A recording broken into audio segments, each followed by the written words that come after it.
Bueno, buenos días. Mi nombre es el doctor Héctor Enrique Lisiardi. Yo soy docente del Servicio de Nefrología y Medio Interno del Hospital Nacional de Clínicas y vamos a hacer dos clases de ácido base para la cátedra de Medicina Interna. En la primera parte de la clase vamos a ver unos conocimientos básicos y posteriormente vamos a ver las acidosis metabólicas. Y en una segunda clase vamos a ver las alcalosis metabólicas y los trastornos ácido-base respiratorios. Vamos a comenzar diciendo, en la clase, como les dije, vamos a repasar algunos conceptos ácido-base básicos. Luego vamos a ver cómo maneja el riñón y el pulmón la carga de hidrogeniones del organismo. Posteriormente vamos a ver los trastornos ácido-base metabólicos propiamente dichos y finalmente los trastornos ácido-base respiratorios. Nosotros tenemos que tener en cuenta que el mantenimiento de un pH adecuado es fundamental desde el punto de vista biológico, ya que las alteraciones del pH traen alteraciones en las cargas eléctricas de las enzimas y las proteínas, y esto provoca el mal funcionamiento celular. Inicialmente, cuando ingresan los alimentos, se van a transformar en combustibles que van a generar hidrogeniones. Estos hidrogeniones van a ser tamponados fundamentalmente por el ion bicarbonato, y este ion bicarbonato va a ser posteriormente eliminado por el pulmón y recuperado por el riñón. Acá tenemos los tres esquemas básicos o las tres causas básicas por las cuales nosotros vamos a tener un estado ácido-base normal. Si nosotros nos adentramos más, vamos a ver que una vez que el metabolismo celular genera los nutrientes, va a convertir ácidos en dos tipos, ácidos no volátiles. Estos ácidos no volátiles van a ser tamponados por los buffers de la sangre intra y extracelulares y posteriormente van a ser eliminados por el riñón y el riñón va a reconstituir y va a reabsorber el bicarbonato. Por otro lado, los ácidos volátiles como el CO2 se puede convertir en ácido carbónico. Esto va a generar hidrogeniones que también van a ser tamponados por los buffers intra y extracelulares. Y posteriormente el dióxido de carbono va a ser eliminado por el pulmón. O sea, acá tenemos los tres componentes: buffers, control respiratorio y control renal. Dentro de los conceptos básicos que tenemos que manejar, tenemos que decir que la dieta ingresa 1.000 equivalente de hidrogenión por kilogramo por día en forma de sulfatos, fosfatos y otros ácidos orgánicos. Y que el riñón elimina un mili equivalente de hidrogenio por día por kilogramo de peso. En cuanto al metabolismo, el metabolismo genera 13.000 a 15.000 milimoles de dióxido de carbono, o sea, ácidos volátiles. Pero el pulmón elimina 13.000 a 15.000 milimol de dióxido de carbono por día. O sea que en este slide vemos un concepto de equilibrio que tiene el organismo. Posteriormente, vamos a entrar ya al estudio de los sistemas amortiguadores o buffer. Vamos a ver cuál es el control respiratorio y vamos a ver cuál es el control renal. Fundamentalmente, hablando de los buffers, los sistemas amortiguadores, tenemos que decir que un buffer es una sustancia que acepta o dona hidrogeniones según la necesidad, pero fundamentalmente lo que acepta es tamponar una solución para que no sea ni muy alcalina ni muy ácida. Los sistemas buffer se dividen en sistemas extracelulares, en donde vamos a tener el sistema bicarbonato ácido carbónico, las proteínas que también van a aceptar hidrogeniones y los fosfatos monobásicos y dibásicos, porque acá el fosfato va a aceptar también hidrogeniones. Dentro de los sistemas amortiguadores intracelulares también tenemos proteínas, aceptoras de hidrogeniones, fosfatos y también tenemos el sistema bicarbonato ácido carbónico dentro de la célula. Posteriormente tenemos una amortiguación metabólica, que esta es la generación de toma de hidrogeniones y conversión en lactato, y posteriormente una amortiguación en las organelas, en las mitocondrias y en los lisosomas. Nosotros estudiamos fundamentalmente el buffer bicarbonato ácido carbónico por varias razones. Una es porque es el buffer más abundante del organismo. Segundo, porque es el primer buffer que va a recibir los hidrogeniones. También es el buffer que a través de una conversión que ya vamos a ver en el glóbulo rojo lleva los hidrogeniones generados por el dióxido de carbono hacia el pulmón.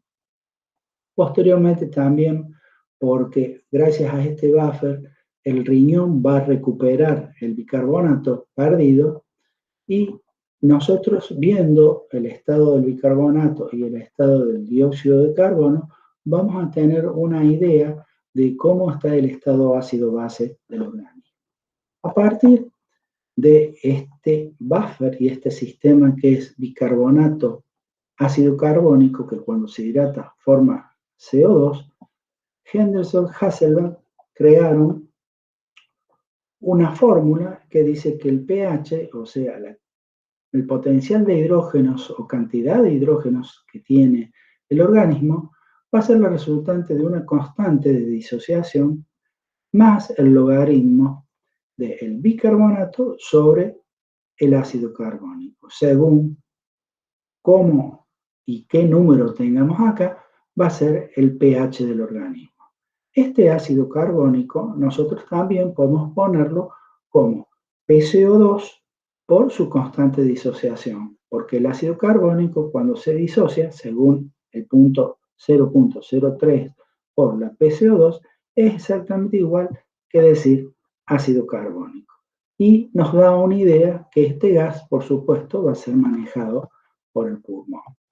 Entonces, nosotros decimos que el pH normal del organismo es de 7,35 a 7,45 y está manejado por la constante de disociación y por el bicarbonato sobre el ácido carbónico o su constante de disociación por la presión de dióxido de carbono. Esto nos da una idea que el pH va a ser una consecuencia de la constante de disociación más el logaritmo, el componente bicarbonato, que siempre va a ser el componente metabólico y va a ser manejado por el riñón, y el componente respiratorio, que va a ser manejado por el pulmón. ¿Cómo maneja el riñón el ion bicarbonato? Primero, recupera todo el bicarbonato. En el túbulo contorneado proximal, el bicarbonato, ya vamos a ver cómo, que se filtra, es recuperado en el 84%. Y este bicarbonato va a ser nuevamente reutilizado. Y también va a generar nuevo bicarbonato. ¿Y cómo lo genera este nuevo bicarbonato? Excreta hidrogeniones, excreta un hidrogenio que solo este hidrogenio se lo adiciona al fosfato monobásico para transformarlo en dibásico, que esto se denomina acidez titulable, porque es la que se titula en el laboratorio, y después hay otro hidrogenio que se lo suma al amoníaco para formar ion amonio. Y de esta forma va a descartar carga ácida, o sea que el riñón recupera bicarbonato y excreta hidrogeniones. Acá tenemos un esquema en donde tenemos un glomérulo, se filtra el bicarbonato y una vez que el bicarbonato es filtrado, se reabsorbe el sodio de este bicarbonato y a través de una bomba electroneutra se le adiciona un hidrogenio. A través de la anhidasa carbónica, este bicarbonato con este hidrogenio se transforma en ácido carbónico que posteriormente se va a disociar en agua y CO2. Penetran a la célula y otra vez por la anhidrasa carbónica vuelven a formar ácido carbónico que se disocia en bicarbonato, que va a ser llevado hacia la sangre, y una parte va a ser de nuevo excretada para captar otro ion bicarbonato. En realidad, más que absorber, parecería que desarmamos una molécula de bicarbonato para armarla nuevamente, excretar su hidrogenio y reabsorber el bicarbonato. Pero a los fines prácticos, en el túbulo contorneado proximal, esto lleva a la recuperación del 84% del bicarbonato. ¿Qué ocurre en el túbulo proximal? Ya hemos visto en el proximal, veamos en el distal. En el distal, la misma célula, a través del agua y el CO2 que contiene, va a formar ácido carbónico que se va a disociar en bicarbonato y en este hidrogenio. ¿Y qué hacemos con este hidrogenio en la parte distal? Como dijimos, lo adicionamos al amoníaco para formar amonio o a la acidez titulable, que es el fosfato, para que también sea excretado. Ahora bien, ¿cómo maneja el pulmón el dióxido de carbono? O sea, los ácidos no volátiles. El CO2 difunde una pequeñísima parte en sangre como CO2 disuelto. Una parte muy, muy pequeña también va a ser transportada como bicarbonato, pero la gran cantidad de CO2 al ingresar al glóbulo rojo, que está esquematizado acá, a través de la anhidrasa carbónica se va a hidratar en ácido carbónico, se va a disociar en hidrogenio y bicarbonato. Este bicarbonato sale del glóbulo rojo y este hidrogenio es adicionado a la hemoglobina. Entonces la hemoglobina va a ir transportando este hidrogenio. Por otro lado, hay una parte de CO2 sin disociar que se va a unir a grupos aminos de la hemoglobina para formar compuestos carboamínicos. Lo importante es que una vez llegado al pulmón, este glóbulo rojo va a tomar el oxígeno, va a desplazar el dióxido de carbono haciendo la reacción exactamente al revés. Este dióxido de carbono se va a ir hacia el alveolo y cada vez que por concentración el oxígeno ocupa el lugar del dióxido de carbono se va a ir desplazando y el pulmón lo va a ir excretando. Ahora, como primera medida y para ya ir entrando en los diagnósticos, lo primero que tenemos que ver, después de este recuerdo fisiológico, si el paciente está acidémico o el paciente está alcalémico. Para eso determinamos el pH sanguíneo. Si el pH sanguíneo es más de 7,44, que es lo normal, decimos que el organismo está alcalémico, o sea, hay una alcalemia.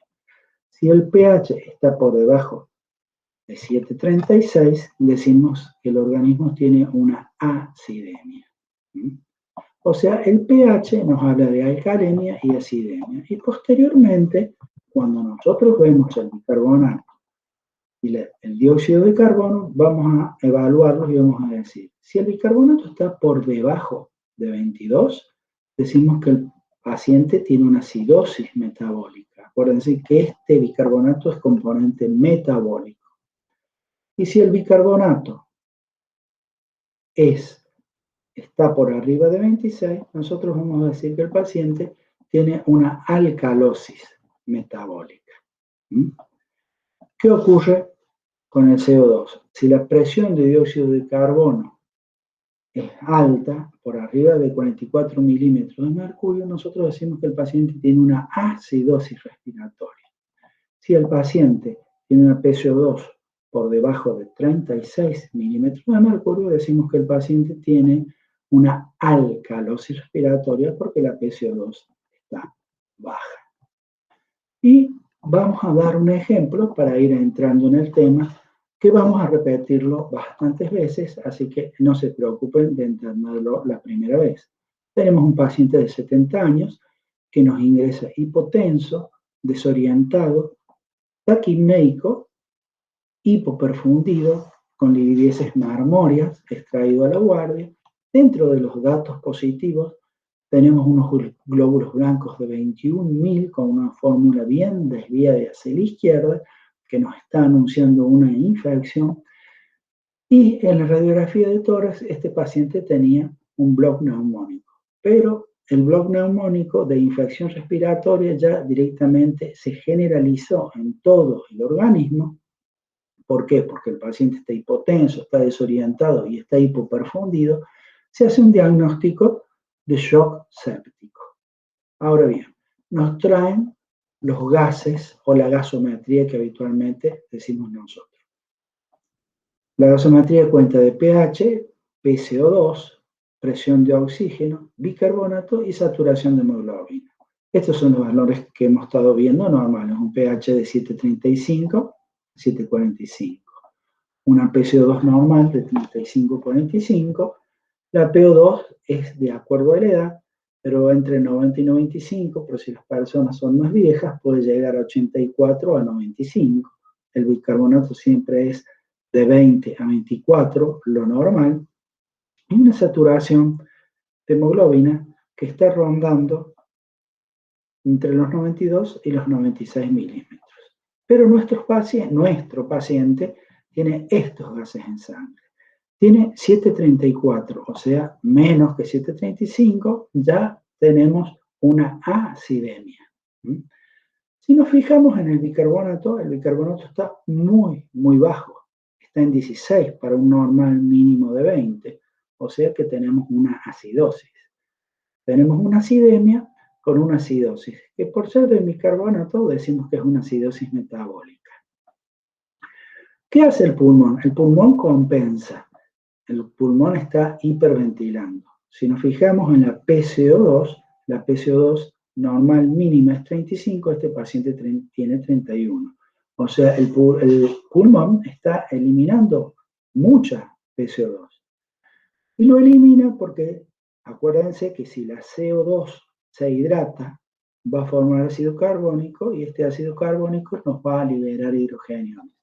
Desde el punto de vista práctico, nosotros podemos asociar que cada vez que hay un aumento en la CO2, va a haber un aumento de hidrogeniones. Por lo tanto, el pulmón hiperventila, lava esta PCO2, bajándola para ayudar al riñón a combatir esta acidemia del organismo. Y lo vemos reflejado en este slide. Tenemos que el disturbio es una acidosis metabólica, porque el disturbio primario fue la sepsis que provocó una bajada en el bicarbonato, ya vamos a ver por qué mecanismo, y la compensación la hace el pulmón bajando la PCO2 para eliminar de esta forma hidrogeniones y ayudar siempre al riñón. O sea, siempre hay un trastorno que va a ser primario y el órgano que no es primario, en este caso el pulmón, va a tratar de compensar ayudando al eliminar el trastorno primario. Ya entrando en lo que es la acidosis metabólica, nosotros, para comprenderlo, cómo se la divide, vamos a tener que tener una idea de lo que es el anión gap o la brecha aniónica. Acá tenemos un ionograma normal representado por barras en donde tenemos los cationes principales, que es el sodio, y los aniones principales, que son el cloro, el bicarbonato y el anión GAP. ¿Qué agrupamos en el anión GAP?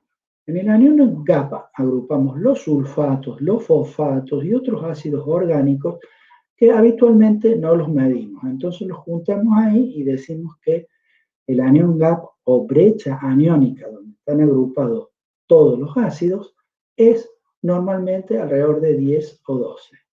Bueno, las acidosis las podemos dividir con anión gap alto o con anión gap normal. En el caso del anión gap alto, vamos a tener los cationes normales, el sodio de 140, el cloro permanece igual, 105. Como se produce una acidosis y el buffer bicarbonato va tamponando, va a ir disminuyendo la cantidad de bicarbonato porque va a ir aceptando hidrogeniones. Y por otro lado, como se produce un agregado de ácido láctico por la falta de oxígeno, estos hidrogeniones van a sumarse al anión GAP normal y por lo tanto esta brecha aniónica, en vez de ser como acá normal de 10, va a crecer a 20, o sea, tenemos una acidosis con anión GAP alto, provocado en este caso por una acidosis láctica, que la vamos a seguir repasando. Entonces, a la acidosis metabólica, nosotros la podemos dividir en anión GAP aumentado o en anión GAP normal, que ya lo vamos a volver a repasar. En el anión GAP aumentado, tenemos aumento en la producción de ácido. Acá podemos, dentro de los principales que nos interesa que aprendan, la acidosis láctica, la cetoacidosis diabética, la insuficiencia renal, la ingestión de alcoholes o la ingestión de salicilatos. Dentro del anión GAP normal, quiere decir que acá se va a perder el bicarbonato y ya vamos a ver en qué circunstancias. Pero fundamentalmente es la diarrea, todos los drenajes intestinales y la pérdida renal de bicarbonato. Pasemos a estudiar el anión GAP aumentado y la acidemia con acidosis metabólica con anión GAP aumentado. Habitualmente en el ciclo de Cori, que ustedes recuerdan muy bien de química biológica, el músculo para su energía quema con el oxígeno y forma lactato. Este lactato es transformado en el hígado a glucosa nuevamente. El hígado tiene una gran capacidad, hasta 10 veces la capacidad que tiene de formarlo al músculo, de transformar el lactato en glucosa y luego lo reenvía otra vez al músculo. ¿Qué ocurre en nuestro paciente de 70 años que tiene un shock séptico? Hay un gran déficit de distribución de oxígeno en todo el organismo. Por lo tanto, la glucólisis se convierte, porque hay un déficit de oxígeno, en glucólisis sin oxígeno o glucólisis anaerobia. Aumenta muchísimo esta glucólisis anaerobia. Esta glucólisis anaerobia va a generar una gran cantidad de lactato. Este lactato va a superar la capacidad que tiene el hígado de transformarlo. Ni qué decir si el hígado también se ve afectado por la sepsis. Entonces, este lactato en sangre está muy aumentado y va a producir ácido láctico. Y este ácido láctico es el que va a consumir el bicarbonato, por eso baja, pero también este ácido láctico va a contribuir a aumentar esta brecha aniónica.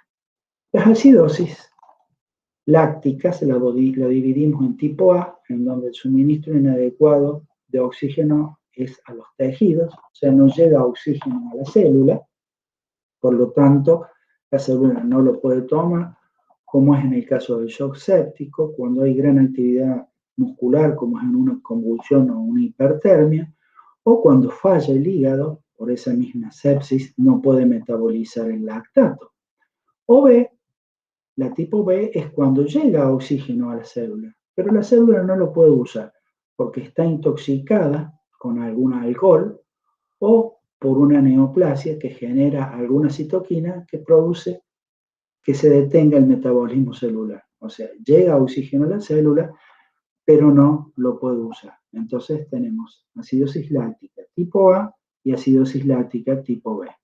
¿Cuándo determinamos que hay acidosis láctica? Cuando el lactato plasmático es mayor de 4 miliequivalentes por litro.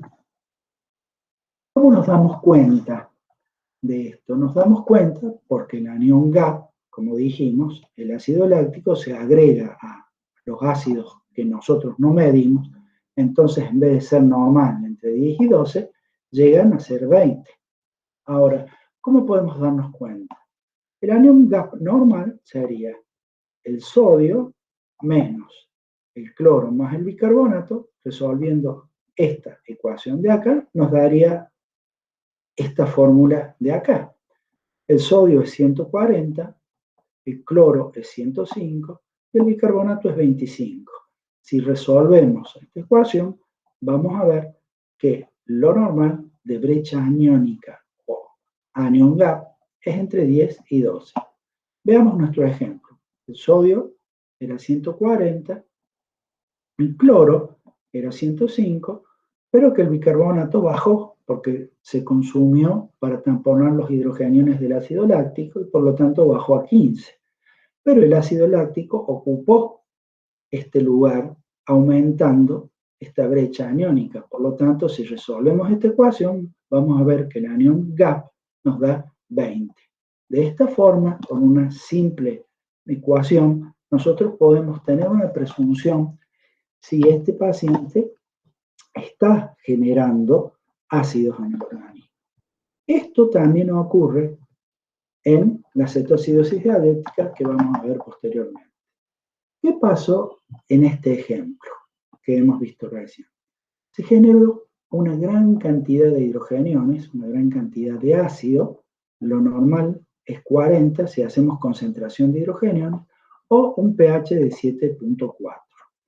Pero al crecer la cantidad de ácidos del organismo, primero fueron tamponados por el bicarbonato. El bicarbonato, por supuesto, tamponó y bajó, o sea, en realidad subió el pH hacia lo normal, porque en este momento el pH estaba muy bajo. Estaba en 720, 710, 730, siempre por debajo de 735. ¿Qué hizo el bicarbonato? Tamponó, aceptó la carga de hidrogeniones, pero obviamente se redujo. Posteriormente, el pulmón, que acuérdense que cuando hay un aumento de PCO2 es similar a que haya muchos hidrogeniones, empezó a hiperventilar. Produjo una taquipnea que la ahogó en la PCO2 haciéndola bajar. Esto aún contribuye más a ir subiendo este pH de 720 que llegó, o de 730, o de 731, 735, 736, 737. Y posteriormente viene la compensación renal, que habíamos dicho. ¿Qué hace el riñón?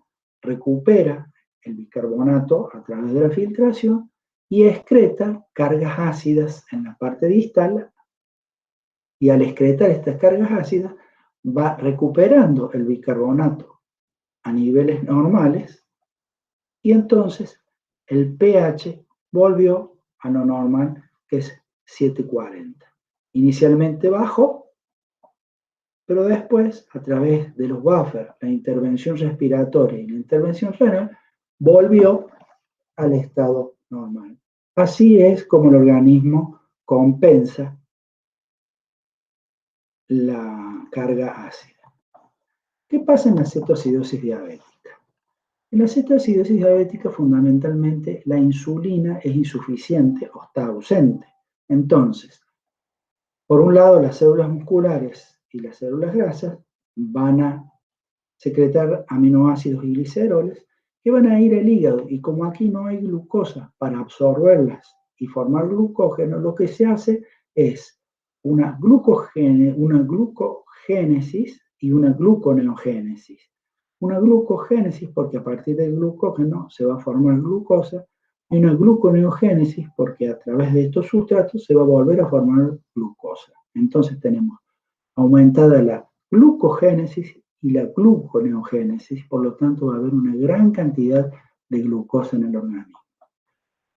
También los ácidos grasos, las células grasas van a secretar ácidos grasos que al llegar al hígado y no haber glucosa, se van a transformar a través de una enzima que se llama acetil-CoA en acetoacetato, que nos va a dar cetonas y nos va a dar otro ácido que es el beta-hidroxibutirato.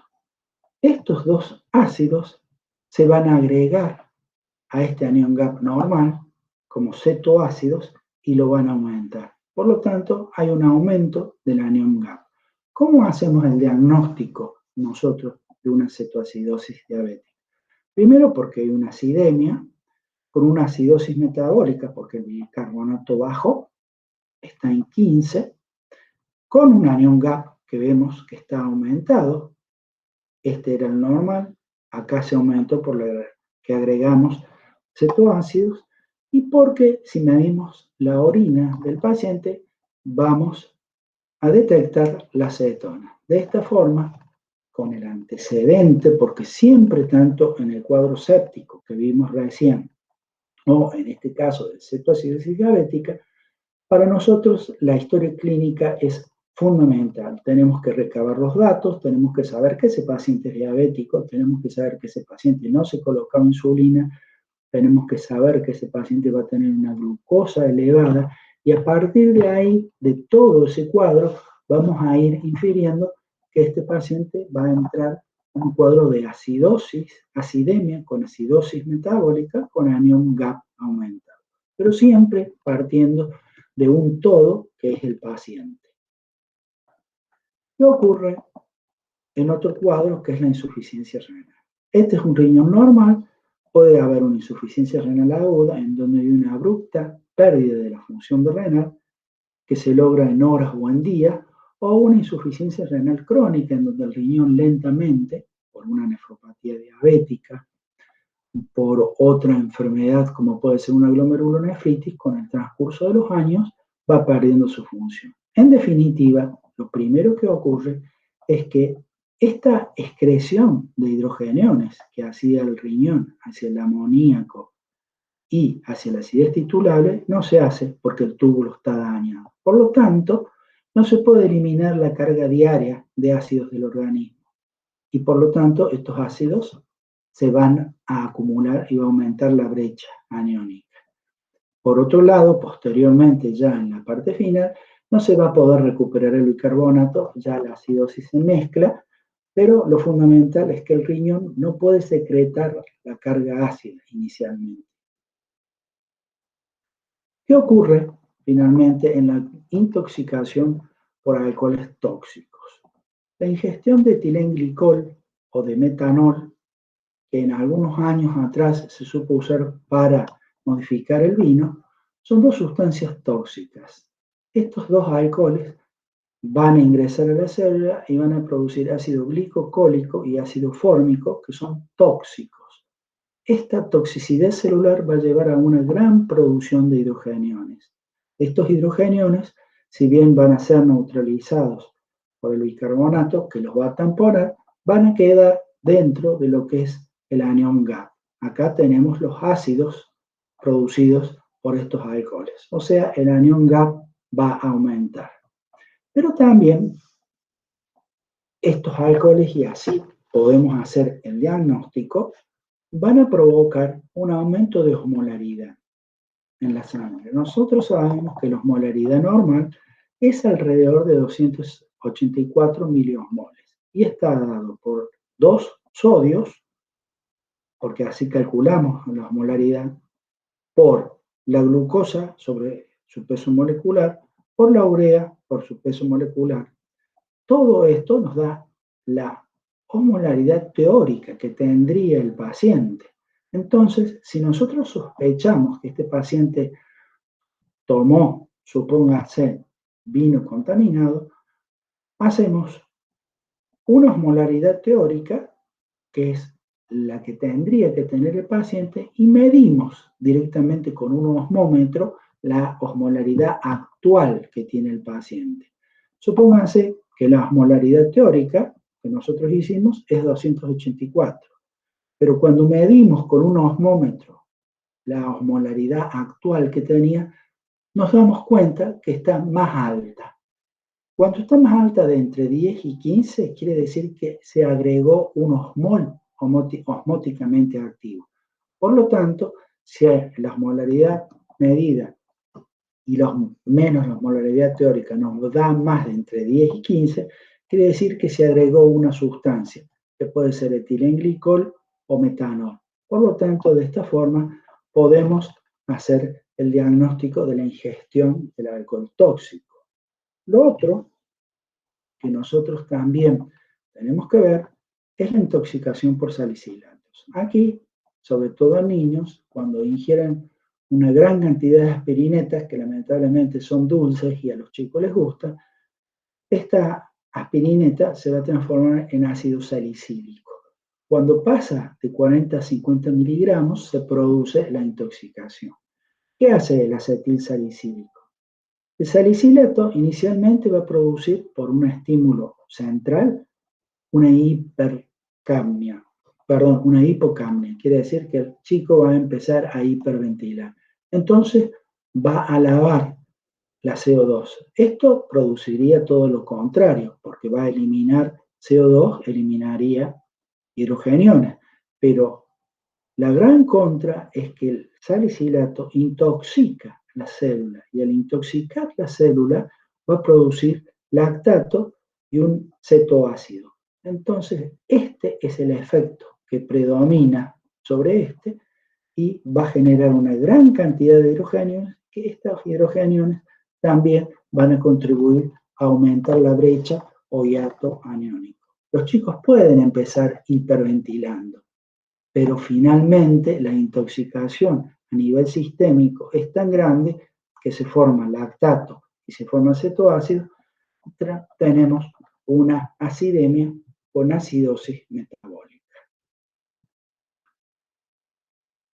Bueno, estos son los casos que habíamos visto sobre una acidosis metabólica con anión GAP aumentado. Ahora vamos a ver las acidosis metabólicas, pero con anión GAP normal. Acá teníamos los cationes y los aniones principales del plasma representados por columnas. Si no agregamos ácidos, y quiere decir que el anión GAP va a ser normal, la otra que nos queda es que el bicarbonato se pierda para lograr una acidosis, o sea, perdemos buffer. Aquí, de 25, se perdió a 15. El anión GAP sigue estando normal. Y el organismo, para conservar la electroneutralidad, no le queda otra al riñón que recuperar cloro para suplantar este bicarbonato que se perdió o que perdió el organismo. De 105 subió a 115, siempre se mantiene la electroneutralidad entre los cationes y los aniones. Por eso decimos que es una acidosis metabólica con anión GAP normal, pero hiperclorémicas, porque se perdió bicarbonato. ¿Y en dónde se pierde bicarbonato? En la diarrea, en las fístulas intestinales, en los drenajes intestinales, en las operaciones en donde se hace anastomosis con partes del intestino delgado que secreta mucho bicarbonato y esto hace que se pierda bicarbonato y nos produzca una acidosis con anión GAP normal, pero con una hipercloremia. Y vamos a ver algunos casos. Acá tenemos tanto la diarrea como los drenajes intestinales nos van a producir acidosis por pérdida de bicarbonato. Nosotros tenemos una gran carga ácida en el estómago de cloruro de hidrógeno, que va a ser neutralizada por todas las secreciones pancreáticas e intestinales, y no solamente van a ser neutralizadas, sino que queda un remanente de 50 a 70 mil equivalentes por litro de bicarbonato, tanto en el duodeno como en el intestino. Por lo tanto, si nosotros dejamos un drenaje aquí o hacemos una derivación intestinal quirúrgica o por colocación de una sonda, vamos a perder estos 50 a 70 miliequivalentes de bicarbonato por día. Lo mismo va a ocurrir si nosotros tenemos una diarrea. Va a aumentar el peristaltismo intestinal y por lo tanto este bicarbonato que se fabrica en el intestino delgado y en el duodeno en gran cantidad va a pasar a colon y se va a eliminar por una diarrea. En dos circunstancias lo que nos está sucediendo es que estamos perdiendo bicarbonato. Si nos remitimos al ionograma, vamos a ver que el sodio se puede mantener normal, pero que el bicarbonato disminuye. Al disminuir el bicarbonato, el riñón reabsorbe cloro para mantener la electroneutralidad y el anión GAP no se modifica. ¿Qué ocurre cuando el riñón pierde bicarbonato? Esto se da en algunas acidosis tubulares y vamos a tomar un ejemplo. Una acidosis tubular que se llama acidosis tubular renal, Esta acidosis tubular renal proximal del túbulo proximal, denominada tipo 2, o sea, exactamente al revés, pero alguien la denominó así, hace mucho tiempo, se produce un daño, ya sea congénito, ya sea por algún tóxico. Entonces, la célula, el túbulo contorneo proximal, que reabsorbía 85% del bicarbonato filtrado, por alguna intoxicación celular no lo hace. Entonces, este bicarbonato no se puede desarmar, armar de nuevo la molécula para reabsorber el bicarbonato. ¿Por qué? Porque la célula está dañada por tóxicos o en el antiguo síndrome de Fanconi, en donde se ingerían tetraciclinas vencidas, se dañaba todo el sector tubular y no solamente se perdía bicarbonato, sino que se perdía aminoácidos que también reabsorbe el riñón, se perdía glucosa que también absorbe el riñón y por lo tanto, cuando los pediatras miraban la orina de estos pacientes, veían que había sustancias que normalmente debería haber absorbido el túbulo contorneo proximal. Y por lo tanto, quiere decir que el túbulo contorneo proximal estaba dañado. ¿Cuáles son las consecuencias de la acidemia? Y no vamos a hablar de los síntomas, porque nosotros tenemos que acostumbrarnos que los síntomas van a ser cardinales. Si tenemos un paciente séptico, el síntoma que va a dominar el cuadro va a ser el shock, la hipoperfusión, la hipotensión, una taquipnea o una presión de oxígeno baja que va a hacer que nosotros tengamos que intubar al paciente. O en una cetoacidosis diabética, lo que va a dominar el cuadro es la falta de insulina, la deshidratación que tiene el paciente. Por lo tanto, cada cuadro va a tener sus síntomas específicos. Pero sí lo que va a provocar la acidemia a nivel cardiovascular es un compromiso de la contractilidad, una dilatación arteriolar, una reducción del gasto cardíaco, va a aumentar la sensibilidad a las arritmias y va a haber una disminución de la respuesta cardiovascular a la noradrenalina y a la adrenalina. Va a tener consecuencias respiratorias. El paciente siempre va a estar hiperventilando, pero va a haber una disminución del poder de los músculos respiratorios y va a haber una propensión a la fatiga muscular. Dentro de los componentes metabólicos va a haber una demanda metabólica incrementada, va a haber una resistencia a la insulina, va a haber una inhibición de la glicólisis aerobia, va a haber una reducción en la generación del ATP, va a haber hipercalemia y a nivel cerebral va a haber inhibición del metabolismo, generalmente va a producirse una ligera vasodilatación, va a haber una nubilación y coma. O sea, si no tratamos la acidosis, tratando la enfermedad de base, vamos a tener consecuencias deleterias en el organismo. En cuanto al tratamiento, nosotros sabemos que tratar la causa que genera la acidosis, o sea, que genera el trastorno primario, es fundamental. Como dijimos, en una sepsis, hacer un sostén hemodinámico, antibióticos y asistencia respiratoria si el paciente lo necesita.